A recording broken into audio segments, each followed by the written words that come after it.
C. Joseph Vijay எனும் நான்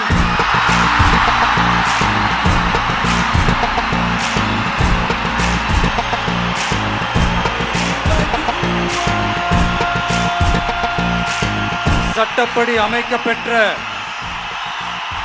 இந்திய அரசியல் அமைப்பின்பால் உண்மையான நம்பிக்கையும் மாறா பற்றும் கொண்டிருப்பேன் என்றும்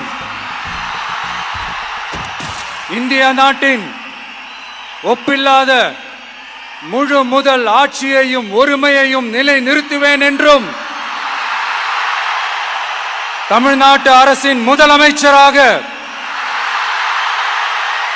உண்மையாகவும் உளச்சான்றின்படியும் என் கடமைகளை நிறைவேற்றுவேன் என்றும் அரசியல் அமைப்பிற்கும் சட்டத்திற்கும் இணங்க அச்சமும் ஒருதலை சார்பும் இன்றி விருப்பு வெறுப்பை விலக்கி பலதரப்பட்ட மக்கள் அனைவருக்கும் நேர்மையானதை செய்வேன் என்றும் ஆண்டவன் மீது ஆணையிட்டு உறுதிமொழிகிறேன்.